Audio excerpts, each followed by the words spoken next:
Chris Brown just dropped his new diss track, Weakest Link. Luckily for me, I was able to help produce part of the beat on this song, and it's been going insane on the internet the past few days. Dripped in red. Don't let this R&B shit fool you niggas get ripped to shreds.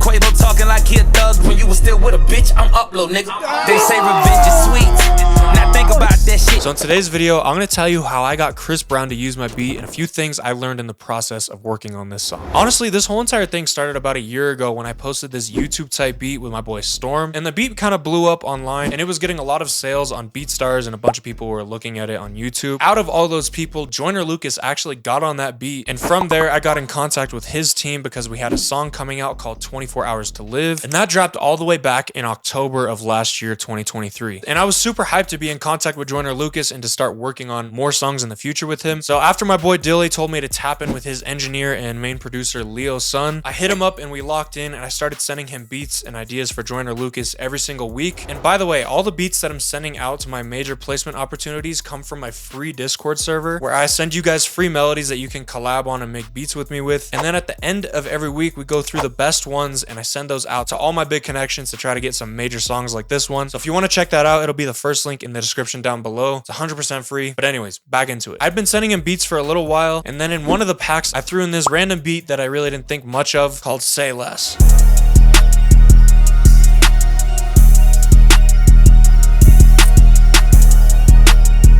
And this beat was made inside my Discord server with two of my favorite producers inside of there, Or6 and Neverod. So I'm gonna bring them on real quick so we can talk about how it was made. So how did you start making the loop? I start with the Prophet. I was thinking for like the Travis Scott, the chords, and then use the arps from the Prophet 2 again, duplicated them. There's 3 Prophet VST on that loop, and that's all. And at first it wasn't even a collab beat, right? Like you guys just made the whole thing, and then you just found some random loop of mine and put a stem in it. Nero sent me a demo. He told me that like there is nothing that you made in there, so I was just like, okay, let me just like put a piano bass on there.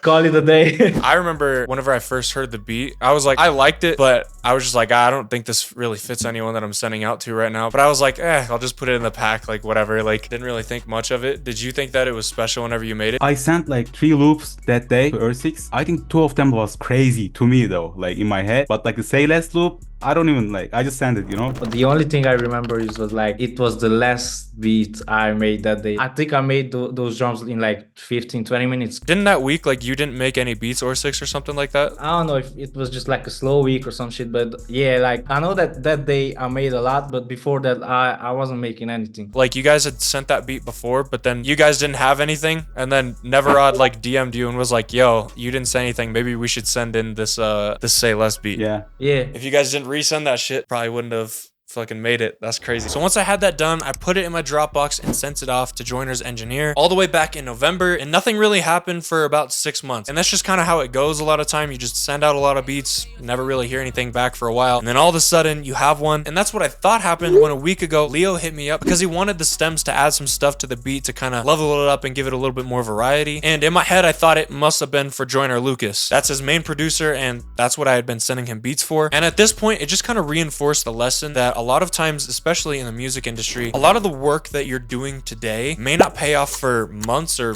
even years. I've had songs that I've been sitting on for over 2 years that finally came out, and by the time they come out and they're new music, to me they're old music that I made years ago. So to everyone out there who's feeling a little discouraged and you feel like you're not really seeing the results you want right now, just keep your head down and keep working, because you never know what could happen with that idea that you made today, even a year from now. But anyways, after Leo asked for the stems, a few days went by and I didn't really think anything of it. I get asked for stems all the time, so it was just kind of another day in the office. But on April 20th, I had posted something about how I'd had 15 out of 52 placements drop this year. My goal is to get 1 placement a week. And he hit me back saying something like that was crazy. And I told him I wanted to get another one with him. And we started talking about some stuff to work on for Joyner's new album. But after that, it was kind of late at night, so I just went to bed. And some crazy shit went down as soon as I went to bed. At midnight that night, Leo had texted me a link to a Chris Brown song, which I had no idea about until the next morning when I woke up at about 5 in the morning. And I remember just kind of looking at my phone groggy in bed like, why the hell is he sending me some Chris Brown diss song? I thought maybe he just thought it was cool and he was just sending it to me. But then I click on it and then it's the exact same beat that he just asked for stems for just a few days ago. And like I said, it was early in the morning and I was too tired for it to register how crazy this was. But I called Orsix on the phone right away to tell him, and he already knew, and he said he was waiting for me to wake up. But it was just a crazy, weird feeling to get that unexpected song. What was it like when you first found out and heard Chris Brown on that beat? First I saw that Drake dropped another diss. Then I saw like the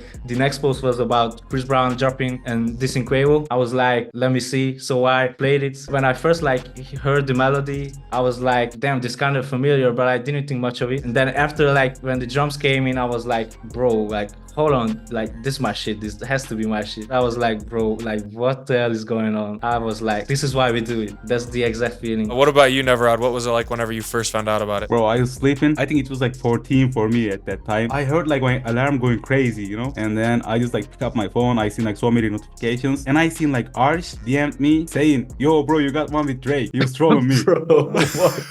And I seen like it's Chris Brown. I was like going more crazy, you know? Cause like I wasn't expect that. Oh my God. Like when the beat dropped, I was go crazy. I was like watching reactions. Then I realized like I made that shit, you know? For me, it was like 5, 6 in the morning, whenever. And then I woke up to a text from Leo. Wait a minute, this is the fucking beat we were just talking about last night. And then yeah, as the day went on, I was like, yo, this shit is fucking crazy. Like it's going fucking insane. So yeah, it was a fucking crazy experience for sure. So that's pretty much how it happened. But I learned a couple more things from this experience that I think could be valuable to anyone, producers or not. The first thing is to not get in your own way and just work as a team. So many times I see people carrying this pride, and I'm guilty of it myself, of like doing everything myself. Like I made this whole beat myself. I wrote the lyrics for him. I did everything. I did the cover art all myself. A lot of times you just end up limiting yourself because you're only limited to what you yourself can do. If I don't have a connection to Chris Brown, that song doesn't happen. If I didn't send my starting idea in my Discord server and Orsix and Never Odd never worked on that beat, that song never happens no matter how good my connects are. And I feel like it's super easy to let my pride get in the way. I didn't get to add as much to that beat as I may have wanted to, or now my percentage is going to be lower because I had to send to this other guy for it to get to Chris Brown. But at the end of the day, I think you win more, and honestly it's more fun when you work with people. And also, I kind of briefly mentioned this before, but you never know where something can go. This was just some random beat that I wasn't even too sure about sending out. I've had other songs where I put out a loop kit and then 21 Savage gets on it. You just never know what's going to happen. Keep shooting your shots, put your stuff out everywhere that you can imagine people finding it, and just keep going. Something's going to pop off eventually. One more time before I go, just join the free Discord server if you want some free placement opportunities. But that's it for me.